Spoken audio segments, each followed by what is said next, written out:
a production of the Mississippi State University Extension Service. Today on Farm Week, who would have believed it? Farm Week is 35 years old this month. A longtime employee of Mississippi State University is honored with a building at Stoneville. In today's Southern Gardening, find out how to make a cool and relaxing backyard escape. In the markets, rice still struggles to find demand, as a slowing Chinese economy doesn't bode well for cotton. In the feature segment, we start to celebrate Farm Week's 35th anniversary. The feature story today is Farm Week's anchor, and we're going to show you the very first one. It's about an 81-year-old woman who raised registered Angus cattle all by herself. She could handle hay bales like a young person. I'm 81. I guess you might say I've been farming about nearly 11 years since my husband died.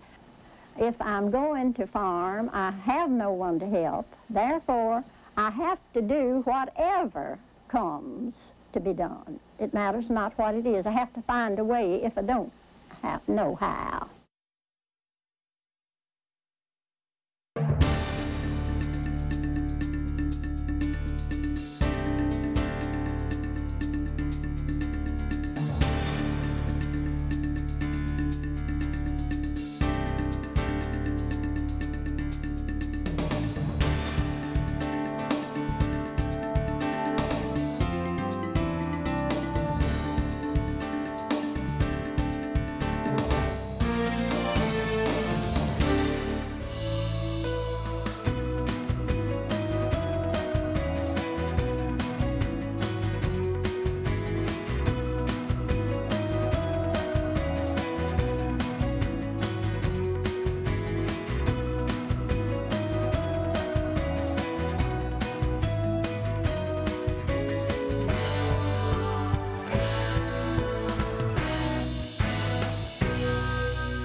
Good day, everyone. I'm Leighton Spann. And I'm Artis Ford. Welcome to Farm Week. And as you've just seen, today is Farm Week's 35th anniversary on the air. Farm Week first aired Monday, October 3rd, 1977. Leighton, you know, it is hard to believe. I've tried to put a few numbers together on Farm Week. This is the 1,776th episode of Farm Week. We produce 52 episodes a year, one per week. This week starts our 36th season on the air. NBC's Western show Bonanza aired for 14 seasons from 1959 to 1973. It had 430 episodes. CBS's Gunsmoke lasted for 19 seasons from 1955 to 1975. It had 635 episodes. Well, what else happened in 1977? Well, Jimmy Carter was inaugurated as president that year in January. Apple Computers was incorporated. The first Star Wars film was released, and Elvis Presley passed away in August of that year. So here we are. You have 18 years on the show now. 18 years, joining the summer of 1994. Remember that very first story I did? A corn harvest at Paul Good's farm in Knoxville County. That's right, and it was a good day then when we hired you. That worked out really well. Now, how many years have you been here? I think I'm going on 28. Some people may not remember, I've worked here twice. I took a 2-year break, went over to the University of Georgia. It was like you never left. Yeah, well, they hired me back, but that's another story. But we will be looking at our 35th anniversary a lot this month, and then throughout this year we'll also be, from time to time, taking a look back. So, but we couldn't do it, though, without you, because if you didn't watch, if you didn't think there was something worth watching, we wouldn't be here, and we appreciate that as well. But we've got a few regular things we're going to take care of today, and Leighton? That's right. We begin with the recent honoring of an important figure in the history of the Mississippi Agricultural and Forestry Experiment Station. This occurred in the Delta. The new Verner Hurt Research and Extension Building was recently dedicated in Stoneville. Verner Hurt has made a humongous impact on MAFES, the Division of Agriculture, Forestry, and Veterinary Medicine, Mississippi State, the people of Mississippi. He's touched a lot of lives. Because of his character. Let us never forget, our success is in no small measure because of the foundation that you established many years ago. And for that, on behalf of all of us, I say thank you. Verner Hurt joined Mississippi State President Mark Keenum in unveiling a framed photograph of the new Stoneville administration building. Hurt had a 40-plus year career at MSU that included being an ag econ professor and a department head, in addition to being director of MAFES. So this beautiful new building that will help Mississippi State and our Agriculture and Forestry Experiment Station, it will extend his legacy for his contributions to agriculture, to Mississippi State for many, many decades to come. You can go anywhere in the world and you'll find somebody that's been to Stone over the years. It's particularly unique in the cooperation that you have between the Agricultural Research Service, Mississippi State University, and the farmers and agribusinessmen in this Delta area. The dedication ceremony took place in the library area of the new facility. The Hurt Research and Extension Building has more than 19,000 square feet of office and research space. Well, an attractive landscape doesn't have to be flush with bright colors. In this week's Southern Gardening segment, Extension horticulturist Dr. Gary Bachman shows us a cool and relaxing backyard without an abundance of colorful flowers.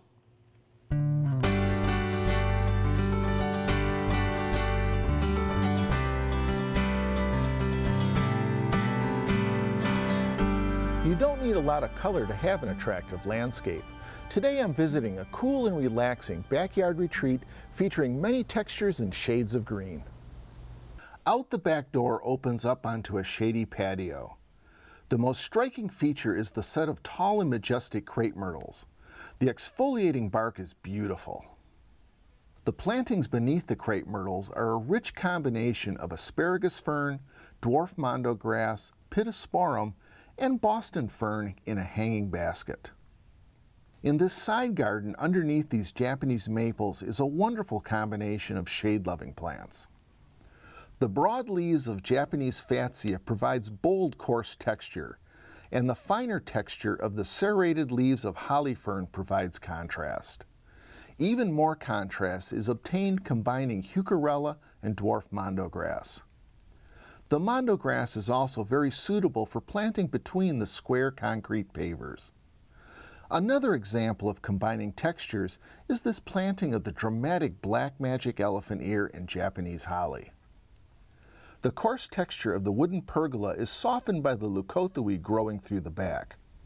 Scrambling across the top, a delicate entanglement of ladybank's rose provides a canopy of protection from the sun.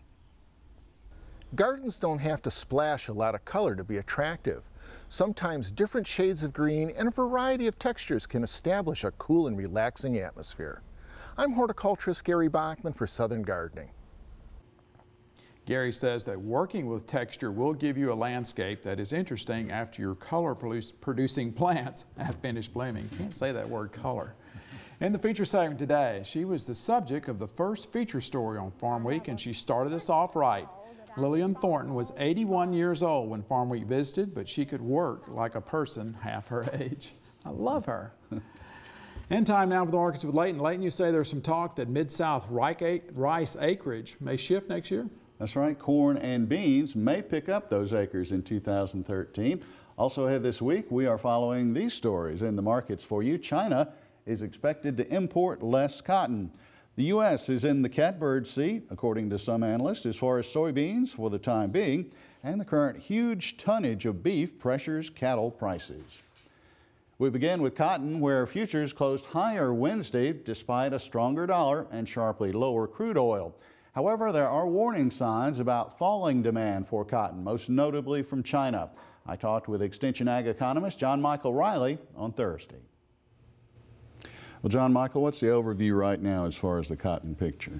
Well, just the past couple of days, the outlook has been positive, but if you go back to how the market closed September, it didn't look very good. A lot of issues going on. Number one is China, always the big player in the cotton market. They're continuing to see signs of slowdown in their economy, which is never good when they are such a huge buyer. So if you look at exports to that China have been, if you look at Chinese imports of cotton, it seems that they're slowing down, not in that regard as well.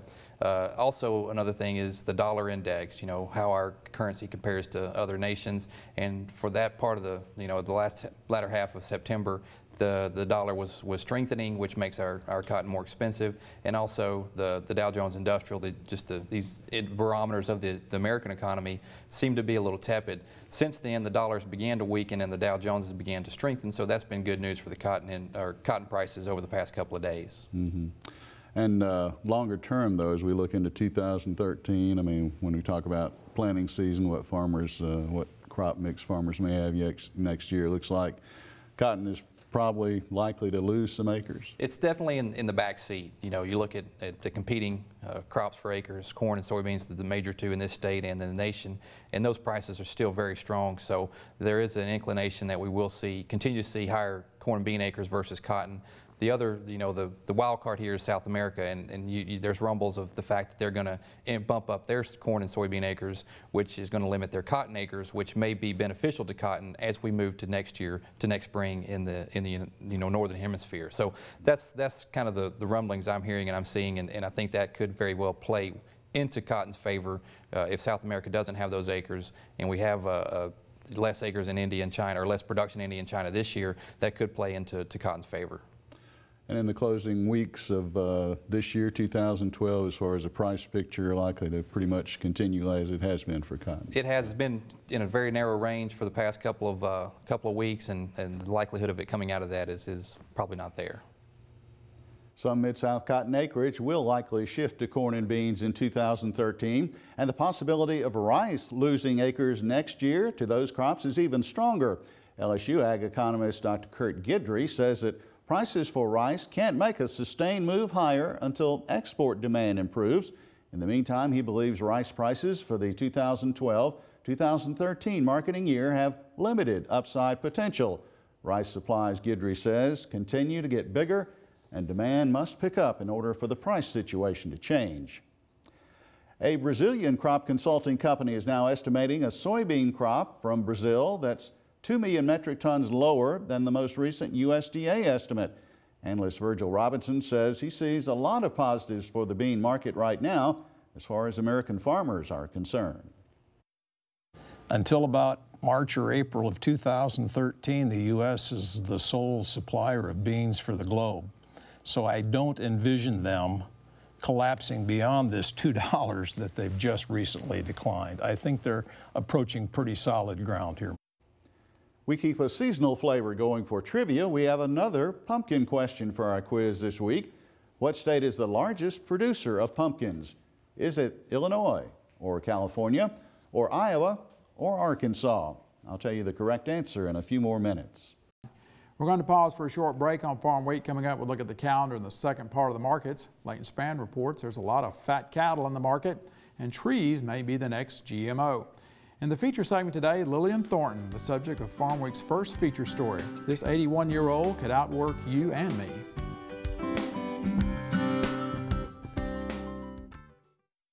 At Mississippi State University, Extension is reaching beyond the college campus and impacting adult education.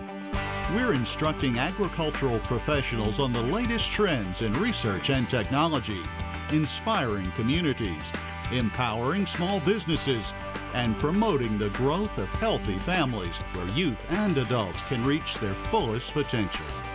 The MSU Extension Service, sharing our vision for the future. Now, before we get back to the markets, let's look at the Farm Week calendar. The Gulf South Blueberry Growers Association will hold its annual field day on Thursday, October 11th. The location is the Giles Blueberry Farm near Waynesboro, Mississippi. We will have links on the Farm Week website to get you there. The annual Fall Flower and Garden Tour takes place Saturday, October 13th. The location is the North Mississippi Research and Extension Center of Mississippi State University. That's at Verona. The hours are 9 a.m. to 2 p.m. There's no registration fee.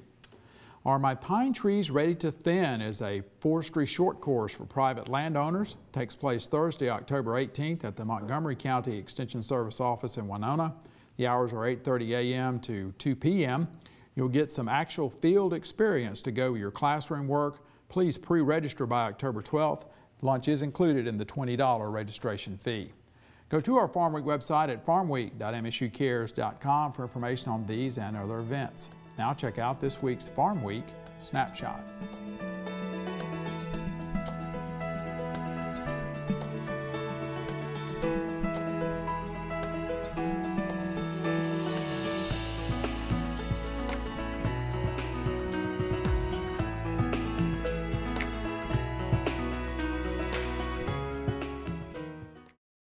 In the beef sector, analyst Tom Fitzenmeyer has been looking over the latest data from the cattle pits. He says people are often asking, why are producers in some parts of the country putting weight on cattle with such high-priced corn? Here's Tom's answer. And there's a couple reasons. One is you look at the deferred contracts in cattle. Each progressive one is higher price, which is a signal to producers, hey, if I hold on to these cattle, they're probably going to be worth more. So there's some incentive there. And I think the replacement cost is so expensive. Figure, well, maybe I'll put a few extra pounds on the one that I've got and then see what happens with the projected higher prices. So that's the reason. The problem is it creates a lot of tonnage, and it really put a lot of pressure on beef prices this week. And we end the markets with a forestry-related story. Scientists at Oregon State University are genetically modifying trees so they will grow shorter, and the results are confirming that modification of height is achievable.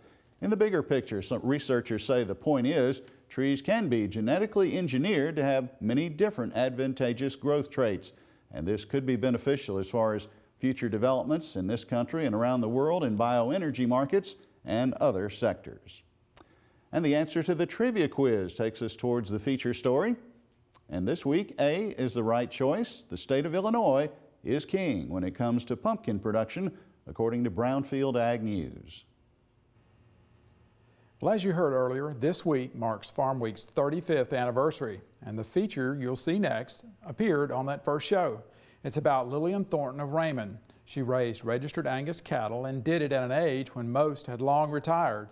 She was 81 years old at the time of Farm Week's visit. Farm Week's first host, Bruce Johnson, introduces her. A little while ago, we visited with an 81-year-old woman who lives just south of Jackson near Raymond. Not only does Mrs. Lillian Thornton get around more like a woman half her age, but she also operates by herself a livestock farm. We think you'll enjoy getting to know her. I grew up on a farm with 12 of us, 9 boys and 3 girls. And I must have learned a great deal about some forms of farming, especially cotton farming at that time. And so it hasn't seemed too hard for me. My lawyer said when my husband died nearly 11 years ago for me to make no changes.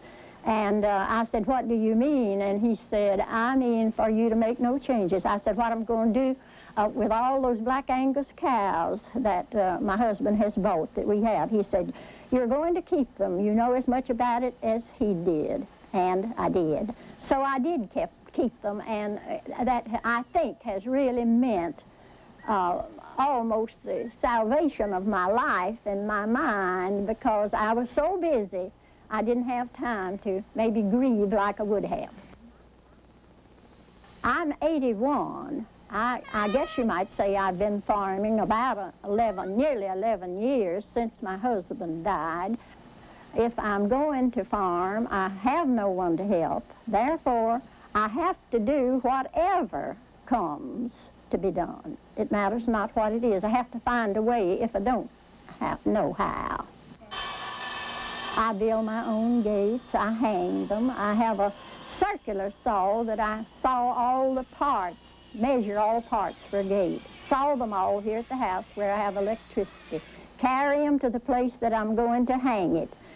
Build the gate and then hang it by way of lifts, maybe tubs, or concrete blocks or whatever, till I have nailed the hinges on and hang it.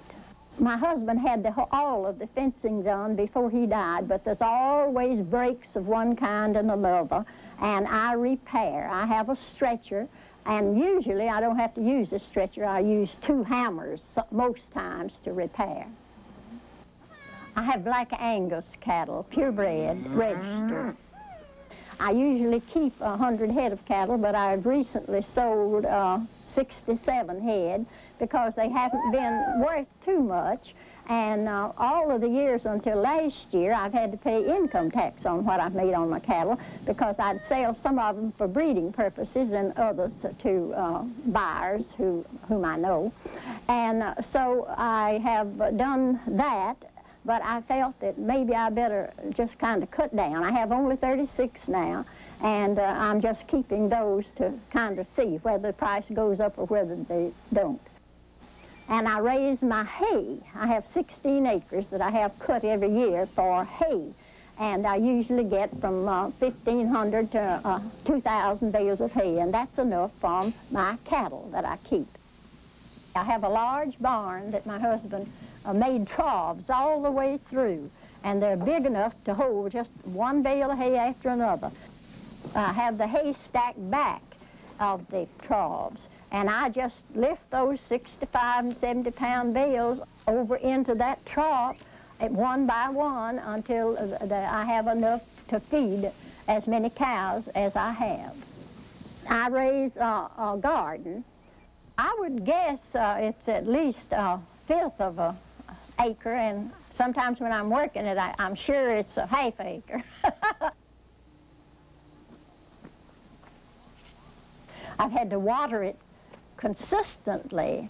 Luckily, I have a lake up over where my garden is. And that pipe, I stop up one end at the garden with a stick with a rag wrapped around it. Then I go up to the levee and I fill the pipe, the lead pipe, with water. Usually takes about 6 or 8 gallons to fill it.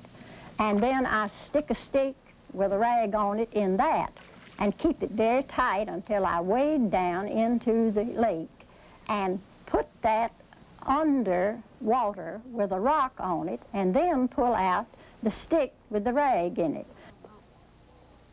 Then I go back to the garden and pull the stick out there, and I have a great big inch of water coming out. And then I take pipes and put to the lead pipe, just shave them off and stick them in and water the whole garden.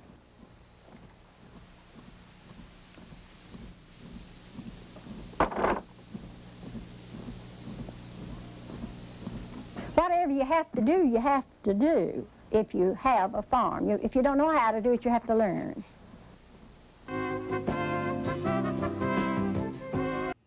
Okay, you can watch this story again on our Farmweek website, our Facebook page, or YouTube, and the website address is farmweek.msucares.com. Now, I've spoken previously with Mrs. Thornton's son-in-law, Benton Kane. He founded Kane Lithographers, a printing company in Jackson, which has been in business for more than 60 years. Mr. Kane told me that Mrs. Thornton kept the cattle several more years after Farmweek's visit in 1977. She passed away in 1990 at the age of 93, about 13 years after Farmweek's visit. Now, she and her husband Duke were longtime residents of Philadelphia, Mississippi. Mr. Thornton was the founder and editor of the Neshoba Democrat newspaper. He was an alumnus of Mississippi State University, where he was a past president of the MSU Alumni Association. Mr. Thornton played football at MSU at the same time that Dudy Noble played sports there. Mrs. Thornton was born in Montgomery County in north central Mississippi. She was an Extension Service home economist with both Mississippi State University and Louisiana State University. The Thorntons had 4 daughters, Lorene, Marynell, Lillian, and Carolyn. And there's a sidebar story to this, Leighton, that's really amazing. I talked to a man named Clay Boudreaux of Jackson, and he told me this story. He said that he had severe heart trouble in the mid-1990s and was considering whether to proceed with a heart transplant. Well, he said that he saw Mrs. Thornton's story on Farmweek. We re-aired it while he was in the hospital. He said that he felt that if she could keep going, that he could have that heart transplant, and he did, and it was successful. So once again, thanks to Mr. Kane of Jackson for updating us, and thank you to Mrs. Thornton for getting us started on Farmweek. Right. I mean, she is the epitome of what we like to see here on Farmweek. And that was the very first story, and been a lot of inspirational stories since then. Mm-hmm. And I just love her. I wish I could have met her because she did not take no for an answer. She made it happen. Like the gates. She couldn't lift the gates. She didn't have a truck apparently. She built them in place, carried the lumber down there. And so, as she said, whatever she needed to learn, she did. When she had an obstacle, she found a way to get around it. Just an incredible lady. Well, we are at the end of Farm Week for this week, and on our next show, we're going to continue our celebration of Farm Week's 35th anniversary. We'll be looking back at a story from 8 years ago, Lee Washington's cotton picker art. Washington takes old cotton picker spindles and turns them into imaginative sculptures. And welding. Interested in muscadines? Well, we'll have highlights of the annual Muscadine Field Day that took place at Beaumont, Mississippi recently. First graders at Rouse Elementary in Brandon celebrated Farm to School Week with visiting farmers, Ag Commissioner Cindy Hyde-Smith, and Governor Phil Bryant. And in Southern Gardening, see how to plant something colorful, but not necessarily flowers. And before we go today, one of the people who helps Farm Week go as well is Mike Godwin. It's his birthday today, so Farm Week's anniversary, Mike's birthday this week as well. And once again, it takes a lot of people to make this go, and Mike is the director of the University Television Center at Mississippi State University. And we do thank him as well as everyone at the Television Center, and happy birthday, Mike. For the rest of the Farm Week crew, I'm Artis Ford. And I'm Leighton Spann. Thanks so much for watching this year and every year in the past. We'll see you next week.